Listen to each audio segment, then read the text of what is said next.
Avant de vous montrer d'autres propriétés, je voulais vous montrer comment gérer du CSS d'une autre manière qui est déjà plus intéressante que celle qu'on utilise ici grâce à l'attribut style. Donc ce qu'on va faire, c'est tout simplement copier tous ces attributs ici et je vais aller le déclarer dans ma partie header. Donc ici, je vais créer une nouvelle balise que je vais appeler la balise style. Alors, par contre, il faut bien l'écrire. Voilà. Et dans cette balise style, je vais pouvoir définir un certain nombre de styles pour la balise H1. Pour faire ça, je peux tout simplement écrire H1 et mettre entre crochets toutes les propriétés que j'avais mis dans la balise style précédemment. Donc ici, je peux mettre ça. Et pour bien vérifier que ça fonctionne, on va changer les couleurs. Je vais mettre en background color, on va mettre en blue. Et on va mettre le texte en white, par exemple. Donc en blanc. Et tout simplement, je peux supprimer mon attribut style que j'avais dans la balise H1. On va actualiser. Et on peut voir qu'ici, nous avons bien la répercussion qui est faite sur notre balise H1. Donc au lieu de le faire directement dans la balise H1, déclarer une propriété style, je l'ai fait dans le header où j'ai déclaré une balise style et j'ai dit que toutes mes balises H1 allaient avoir ces propriétés-là. Comme je viens de le dire, c'est toutes les balises H1. Ce qui veut dire que si je déclare ici une autre balise H1 et que je mets un deuxième titre, vous allez voir que nous allons avoir exactement les mêmes propriétés graphiques appliquées sur le deuxième H1. Par contre, si je fais une balise H2, vous allez voir qu'ici, nous n'aurons pas la répercussion qui sera faite sur cette deuxième balise. Si je veux que ma balise H2 ait exactement les mêmes propriétés que ma balise H1, je vais avoir plusieurs possibilités. La première, ça va être de rajouter une virgule ici sur le H1 et de mettre H2. En faisant ça, vous allez voir que les propriétés graphiques sont appliquées sur les deux balises, sur toutes les balises H1 et toutes les balises H2. Donc encore une fois, si je rajoute une balise H2, vous allez voir un troisième titre, vous allez voir que la répercussion sera faite également. L'autre possibilité, c'est de définir des ID et des classes. Donc vous pouvez, dans votre balise H1 par exemple, définir un ID en écrivant l'attribut ID, et on va mettre ici titre de niveau 1 par exemple. En faisant ainsi, et en supprimant, comme vous pouvez le voir ici dans la balise style, les propriétés sur les balises H1 et H2, mais en écrivant dièse plus le nom de l'attribut ID, enfin le nom de la valeur de l'attribut ID, c'est-à-dire titre de niveau 1, donc dièse titre de niveau 1, vous allez voir que la répercussion ne sera faite que sur les éléments qui ont titre de niveau 1. Donc je vais actualiser, vous voyez que l'information, enfin, le design est répercuté sur le premier titre, parce qu'il a l'ID titre de niveau 1.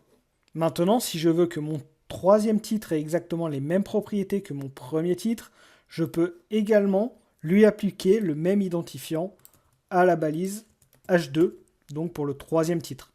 Je vais actualiser, vous allez voir que la propriété s'est bien mise sur ces deux éléments-là. D'une manière générale, ce que je viens de faire ici, c'est pas convaincant, parce qu'un ID, c'est un identifiant, c'est-à-dire qu'il représente un élément de manière unique. Donc pour éviter ici de passer par un ID, on a une autre possibilité qui est de passer par des classes. Donc je vais tout simplement remplacer la propriété ID par classe, et je vais remplacer le dièse en haut par un point. Et ici j'écris point titre de niveau 1, et j'ai bien dans mes deux balises classe avec le nom de la valeur de cette classe. Si j'actualise, vous allez voir qu'on a exactement la même chose. Sauf qu'ici, nous n'avons pas la problématique d'avoir un ID partagé par plusieurs balises. Donc c'est cette manière-là qu'il faudra privilégier, c'est de passer par des classes pour mettre des éléments en forme. La première méthode que nous avions vue en mettant toutes les balises H1 qui avaient une propriété spécifique, c'est également un choix pertinent à partir du moment où vous voulez réaliser le même formatage sur toutes les balises H1. Par contre, ça présente certaines problématiques, notamment si vous travaillez avec des collègues qui, eux, font un autre formatage sur la balise H1, et ça va s'empiéter. Donc il faudra faire extrêmement attention à ça et se mettre d'accord sur le formatage que vous voulez sur vos balises. Moi, je vous conseille personnellement de passer par des classes. Enfin, pour vous montrer ici qu'on est capable de mixer les deux propriétés, je vais mettre dans la partie H1, je vais changer la taille de mes balises H1. Je vais dire font size, donc ça c'est une nouvelle propriété. font size pour définir la taille. Et je vais dire que mes titres de niveau H1, je veux qu'ils soient en 50 pixels. Et d'ailleurs, je vais le faire plutôt sur les H2 pour bien montrer la différence. Donc les deux titres H2 vont avoir une taille de 50 pixels. Et le deuxième titre H2 va avoir en plus les propriétés définies par titre de niveau 1. D'ailleurs, c'est pas un titre de niveau 1, mais bon, c'est pas grave. Le nom est pas très bien. Mais... Bref. Si j'actualise, vous allez voir que les deux titres, un deuxième titre et un troisième titre, ont maintenant la propriété font size à 50 pixels, mais le troisième titre a en plus les propriétés de un titre de niveau 1. Donc voilà, vous êtes capable de mixer énormément de choses grâce à ce CSS ici. Enfin, et avant de passer à la suite, je veux vous montrer également qu'on est capable de séparer la partie design de la partie HTML. Parce que là, pour le moment, on est en train de le faire dans la partie header de notre document. Nous pouvons, au lieu de faire ceci, rajouter un autre fichier, un fichier de type CSS. C'est ce que je vais faire. Je vais faire un clic droit ici sur mon site et je vais créer un new fichier. Je vais l'appeler main.css. Vous pouvez l'appeler comme vous voulez, peu importe. Et à l'intérieur de ce fichier-là, main.css, je vais prendre tout le code que j'ai mis dans la balise style ici. Je le prends, je le coupe et je le mets dans main.css.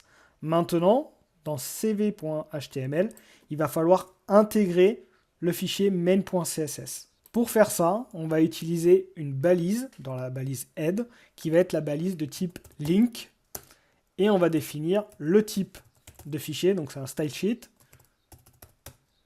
On va dire que c'est un type text/css et on va mettre le lien de ce fichier-là et en l'occurrence on l'a appelé main.css. Si vous l'aviez appelé autrement, vous mettez le nom que vous avez mis. C'est une balise auto-fermante. Et là, vous allez voir, donc pour bien montrer que ça fonctionne, je vais repasser ici sur Salmon par exemple. Je vais réactualiser et vous allez voir que la répercussion se sera bien mise en place. Et on a donc séparé la partie HTML, c'est-à-dire la structure de notre page, de la partie design qui est réalisée par la partie main.css.